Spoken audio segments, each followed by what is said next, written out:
कि मैम मेरे को क्रिश्चियनिटी धर्म में कन्वर्ट करना चाहती थी, पर शायद उन्होंने उसको लिखा नहीं आज के दौर में धर्मांतरण के मामले यदा कदा सुनने में आ ही जाते हैं। बड़े पैमाने पर सनातन अनुयायियों को या दूसरे धर्म के लोगों को ईसाई धर्म में कन्वर्ट कराए जाने के लिए तरह तरह के लालच और प्रलोभन दिए जाने की खबरें अक्सर अखबारों और स्क्रीन की सुर्खियां बनती रही हैं। लखनादौन सिवनी जिले का एक आदिवासी बाहुल्य क्षेत्र है। यहाँ पर भी यदा कदा सुनने में आ ही जाता क्रिश्चियन मिशनरियों के द्वारा प्रार्थना सभाएं की जाती हैं, जिसमें हिंदुओं को बुलाया जाता है और धर्मांतरण किए जाने की खबर आती है। आज भी कुछ ऐसा ही मामला है, पर आज मामला एक बच्ची के साथ हुआ है। इस बच्ची की अगर बात माने तो इसे अपने माँ बाप से दूर किए जाकर ईसाई धर्म अपनाने के लिए मानसिक रूप से कुछ इस तरह से प्रताड़ित किया गया कि यह बच्ची अपने माँ बाप को छोड़कर, इस शहर को छोड़कर अन्यत्र चली गई थी, पंजाब चली गई थी। परंतु जब इसे अपनी गलती का एहसास हुआ और एकांकीपन जब लगा तो इसने अपने माँ बाप से संपर्क किया। माँ बाप लखनादौन पुलिस के साथ वहां पर पहुंचे और बच्ची को लाया। बच्ची से पूरी व्यथा सुनी। बच्ची ने बताया कि यह वंडरवर्ल्ड स्कूल में बचपन से पढ़ रही, KG 1 से पढ़ रही है और आज 11वीं क्लास में यह अध्ययनरत है।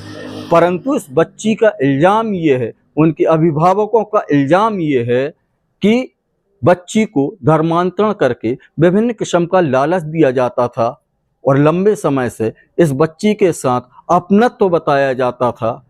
जो मोनिका मैडम की बात इस बच्ची ने की है, जो हम अभी आपको सुनवाएंगे, इसका कहना ये है कि वंडरवर्ल्ड स्कूल की जो प्राचार्य हैं वो इसे एडॉप्ट करना चाहती थी और धमकी भी देती थी कि अगर यह बात उसने अपने माँ बाप या परिजन को बताई तो उसे चोरी के इल्जाम में फंसा देंगे, उसके परिवार के लोगों को चोरी में फंसा देंगे।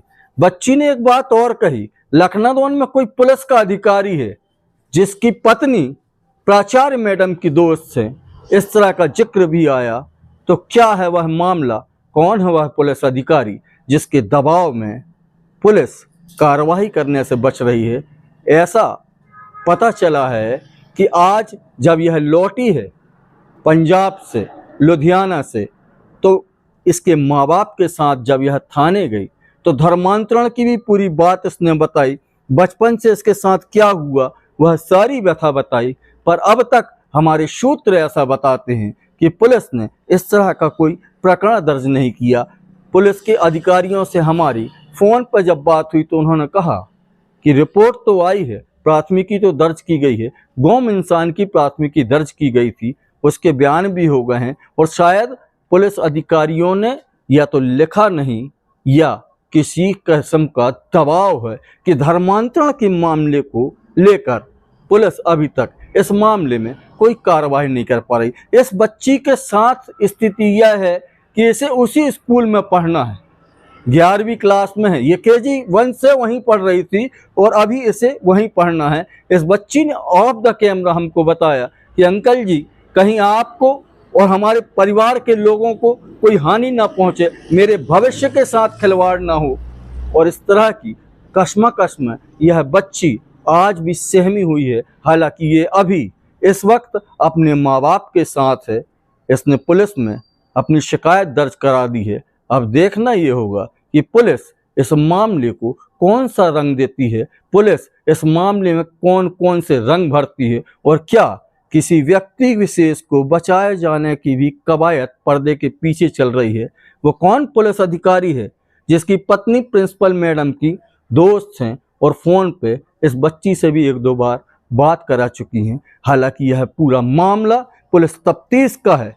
पुलिस इसमें संज्ञान ले और इस बच्ची के साथ न्याय हो। हम जनसेवा और देशभक्ति का दम में भरने वाली पुलिस से सिर्फ इतना ही चाहते हैं कि अगर वह मैडम जांच में आरोपी पाई जाती है और धर्मांतरण के लिए इसके ऊपर दबाव बना रही थी, तो कम से कम न्याय संगत इस बच्ची के साथ न्याय किया जाए और इस बच्ची का भविष्य सुरक्षित हो।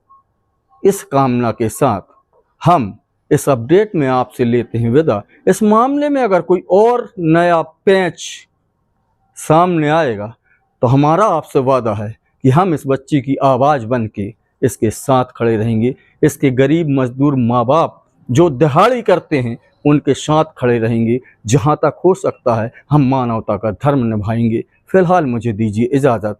नमस्कार। क्या घटना हुई है बेटा, ऐसा कदम आपने क्यों उठाया, क्या पुलिस में कंप्लेंट की है आपने? मैं नर्सरी से वंडर वर्ल्ड में पढ़ रही थी। अभी मैं 11th क्लास में हूँ। मेरे पेरेंट्स उसी कैंपस में रहते थे। तो मैम 2016 में आई थी, बाजू में ही रहती थी, तो वो अकेली थी। तो वो बोलती थी कि बेटा हमारे साथ रात में रह लिया करो, क्योंकि उनको डर लगता है अकेले सोने में। तब तो मैं रह लेती थी रात में, पर धीरे धीरे वो मेरे से अटैच होने की कोशिश कर रही थी। तो 1 साल बाद जब हम लोग यहाँ पे आए, मतलब अपना शिफ्ट किया मकान, तब से वो ऐसा मतलब होने लगी थी कि तुम कहीं नहीं जाओगी, अपनी फैमिली के साथ ज़्यादा टाइम स्पेंड नहीं करोगी, ऐसा नहीं करोगी, किसी से बात नहीं करोगी, ना ना मतलब घर वालों से बात करोगी, ना कहीं जाओगी। वो चाहती थी सिर्फ मैं उनके साथ रहूँ। और फिर वो बोल रही थी कि मैं तुमको अडॉप्ट कर लूँगी और तुम्हें क्रिश्चियनिटी धर्म में कन्वर्ट करवा दूँगी। और वो कह रही थी अगर तुम ऐसा करती हो तो मैं तुम्हारी सारी पढ़ाई का खर्चा उठाऊँगी, तुम्हारी सारी पढ़ाई करवाऊँगी।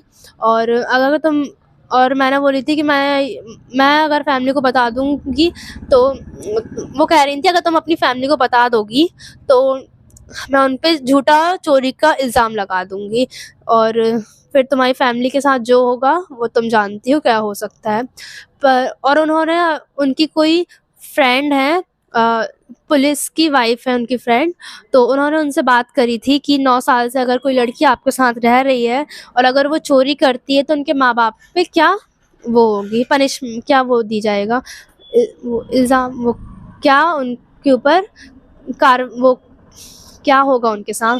तो उन्होंने बोला था कि उनके मम्मी पापा को जेल हो सकती है। तो मैं अपने मम्मी पापा को ऐसे दुखी ना देख के इसलिए मैं चली गई, क्योंकि अगर मैं रहती तो वो बहुत कुछ कर देती, मतलब वो टॉर्चर कर रही थी। तो फिर मैं गई, अमृतसर गई थी। फिर वहाँ से जब मैं आई, मैंने अपने मम्मी पापा को फ़ोन किया, बुलाया। तो फिर मैं थाने गई। थाने में मैंने ये बात बोली थी कि मैम मेरे को क्रिश्चियनिटी धर्म में कन्वर्ट करना चाहती थी, पर शायद उन्होंने उसको लिखा